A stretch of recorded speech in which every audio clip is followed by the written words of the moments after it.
Okay, here's one that a viewer has brought in. Number 57305, Northern Princess, says, I would love to see you two talk about Doctor Who and spin-offs. Okay, well, I think that's a two-part question. So I talk about Doctor Who and talk about spin-offs. There's a lot we can say about either of them. So I propose we split this in two. Okay, go on. Okay, so first up, talking about Doctor Who.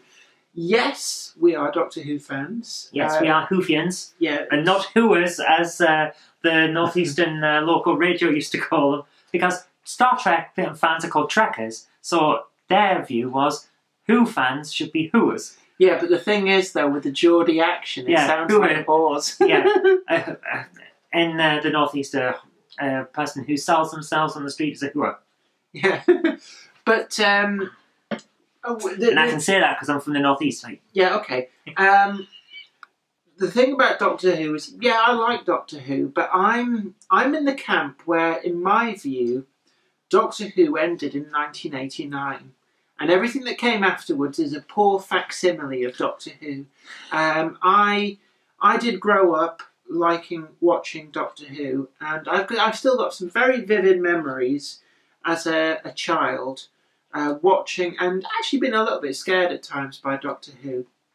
And for me, everybody says, "Oh, my Doctor." That's something I've noticed with Whovians. It's always my Doctor. The one you grew up with is your Doctor. And for me, there's three who I remember quite vividly: Peter Davison, Colin Baker, and Sylvester McCoy. And I think they represent phases of growing up.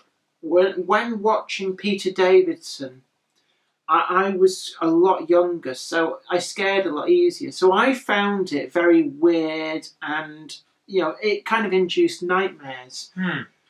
By the time I got to Colin Baker, I still found some of it a bit weird and scary. And I can remember watching Two Doctors, and there's a bit in that where he chloroforms Shockeye, the androgen character. Shockeye of the Chanseen Grigg. Yeah, and I remember being so scared and puzzled by this. I couldn't fathom what this strange cloth they put over somebody's face, and it appears to have killed them. And that actually impacted me quite heavily as a small child. But then later on, by the time you get to Sylvester McCoy, of course I'd grown up, I got older, so Sylvester McCoy is the Doctor who I think I got into avidly watching Doctor Who for Sylvester McCoy's period.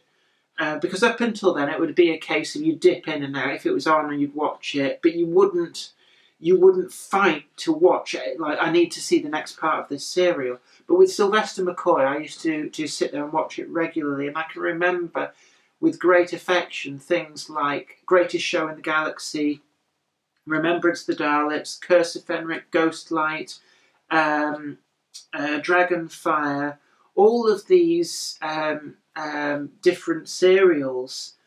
And I really love them. Happiness Patrol as well. Is that the one with Bertie Bassett? With Bertie Bassett. Yeah, it's not Bertie Bassett, but it blooming looks like it. My first Doctor that I remember is Sylvester McCoy. Really? So you don't even remember Colin Baker? I don't remember them. I probably watched them because I remember I knew what Doctor Who was. I remember knowing what this show was. You're not that much. You're 18 months younger than me. Yes, but the thing is, I remember knowing what Doctor Who was while I was watching Sylvester McCoy ones. So I must have seen earlier Doctors, but Sylvester McCoy is the one that I remember. I remember vividly the Bertie Bassett monster from Happiness Patrol. I remember being confused as all hell about why the bad guy was calling the Doctor Merlin in Battlefield, and I remember being terrified the first time the Daleks could fly in Remembrance of the Daleks. Yeah, that's something. I think people who've watched what you refer to as New Who, I think, because Peter Davison and Russell T Davies, he kind of, I felt that he lost some of the pivotal aspects of Doctor Who, where you didn't You don't reveal the monster until as late in the serial as you can. There's a lot of suspense, and it was a big deal when that Dalek chased the Doctor up those stairs in the basement of, is it Cold Hill School? Yeah. And, that was like, I mean, you can't imagine what it's like to watch that. Have the Doctor think, oh, we'll just climb these stairs, the Dalek can't follow me, and then find the doors locked, and turn around, and there's this Dalek coming up the stairs, and that's the cliffhanger. And you have to wait a week to find out how this resolves. The absolute look of terror on his face in the sight of the Dalek. It's like, the Dalek's got him right in the crosshair, and then it just cuts away.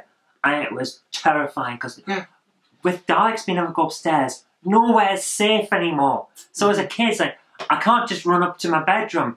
It's still going to be able to get me. So it was nightmare-inducing. I remember, but here's the thing about Doctor Who, and why I like it. I still get the love of it, like I had as a kid now, because even when you go back to them, the sets are a bit crap, and the storylines, they're not always the best, and the acting isn't always top form, but there's still the charm of the show. Sometimes, though, the storyline is perfect. Robert Holmes is an amazing writer. Oh, yeah. Big fan of pretty much every single Robert Holmes serial, going all the way back to, I think, Carnival of Monsters. John Pertwee's one of his first, if not the first. Was it Eric Soward as well? He's usually pretty good. The ones he's involved in are usually pretty good too. The Dalek trilogy for Peter Davison, Colin Baker, and Sylvester McCoy. Resurrection, Remembrance, and Revelation. Yeah. Did he do Earthshock as well? I couldn't tell you who did Earthshock. But I see that's the thing as well. Another thing that people have to bear in mind is that things like the Daleks and the Cybermen were not overused back in the day. Well, certainly... No, they were. I'm sorry. No, I had to jump in. The first Doctor has lots of adventures with the Daleks. The second Doctor has lots of adventures with the Cybermen. And then they start saying, perhaps we shouldn't use these too much. Yeah, well, but I'm not old enough to have watched William Hartnell or Patrick Troughton the first time round. In fact, strangely enough, Patrick Troughton, I was more familiar with him from things like Box of Delights. And it was very peculiar watching him in The Two Doctors it was in it was a Swallows and Amazons film. It wasn't Swallows and Amazons. It was. It's in Sinbad. Is it also in Swallows and Amazons Forever, which was a BBC thing, which combined The Big Six and Coot Club, which is two of the Arthur Ransom books, and he's in that as the Eel Man. So I knew him from various other roles, and to see him as Doctor Who was a bit peculiar. But latterly, I think Tom Baker, in 7 years, met the Daleks twice. Yeah. Genesis and... Destiny, yeah. Destiny of the Daleks. And I have a feeling that the Cybermen... He only met the Cybermen twice. There's one in the first series. It's not Ark in Space. No, I know what you're on about. They go back to the station. Space Station Nerva. Yeah, they go and But New Who follows the same pattern, I always felt like they overused them. Yeah, for the 9th Doctor, he meets the Daleks a couple of times, but they were being reintroduced, so I can understand that. The 10th Doctor meets the Daleks several times and the Cybermen a couple of times. The 11th Doctor does, I think it's one of each. It always felt like they overused them. But it's doing what I was saying before. The first Doctor got the Daleks, the second Doctor got the Cybermen. They were the monsters that they kept coming back to. The 9th Doctor and the 10th Doctor got the Daleks and the Cybermen, and then they start spreading them out after that. They've introduced them, they made a big thing about them, but now we're going to ration them because otherwise they'll get overused. So we've got them and you know what they are, you love them. So now it's going to be special when they turn up. I think one thing that I do think that they seem to have done well, I will grant New Who this, is the Sontarans. Because they look exactly the same as they always did. And I just feel that it's like, if it's not broken, don't mess about with it. Yeah. And so their depiction of the Sontarans, it's like, yeah, you got that right. You haven't tried to change it. With the Daleks, I don't know, what are Daleks and Cybermen as well, in between serials, they're sitting around redesigning themselves. Oh, yes, we will have... The Cybermen are sitting around redesigning themselves. If you notice, right from the first time they turn up, the Cybermen, when they first turn up, have these masks over their faces to hold their skin on, and they've got a lot of human aspects to them. Next time you see them, they're more mechanical. Time after that, they're more mechanical still, because their bodies are dying, and they're replacing every part of themselves with machine parts to keep themselves going. See, I like the way they're depicted in The Invasion, and I think the New Who makes them a little bit almost like comic book. They look like they're made of plastic. But the Patrick Troughton era, the ones that you see in The Invasion, which is one of my favourite serials, actually, it has to be said. Yeah, you do love it. And they used like a diving outfit, sprayed silver. And I think that just worked really quite well. You know, keep it simple. But they do keep that thing. In the latest one, where the 12th Doctor meets the 1st Doctor, the Cybermen have the original style. They've still got the diving suit, they've still got the masks on, they're still mostly human with mechanical bits. So it is in canon that they have changed and progressed. Oh yeah, as the human parts have died. But the Daleks as well, I find a bit peculiar. That they're so massively advanced in the New Who, and yet when you go right back, I mean, the first serial where they appear in the Daleks, they're running off, is it static electricity in the floor, and if you put a rug down, they stop working. And again, that's in canon. Is it? Yeah, the 11th Doctor goes to this place where they're storing Daleks that are broken. Sometimes mechanically, sometimes mentally. And the heavy weapons Daleks there from Remembrance of the Daleks. The original style Daleks with the static collectors on the back. Not the original style, the second time when they invade Earth and you've got the static collector on the back. Some of the usual ones that John Pertwee battled, they're all there in the Asylum, along with some of the modern ones. Right. The Daleks have evolved over time, and it's in canon that they do adapt themselves, but not very well.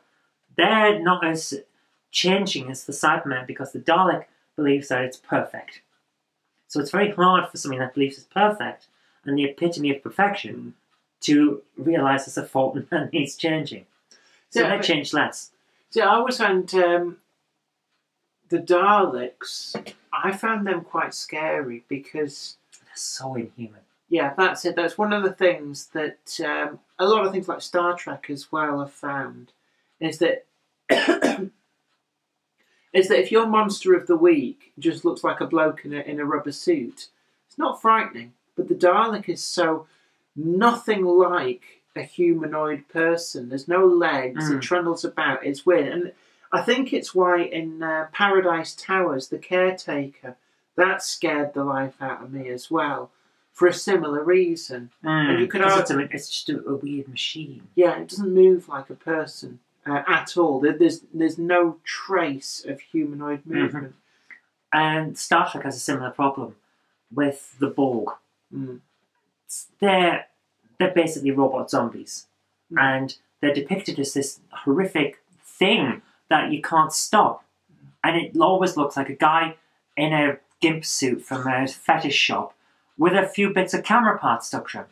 Well, it is. But have a look at Star Trek Online and their depiction of the Borg. The Borg in Star Trek Online, the humanoid flesh on them rots off.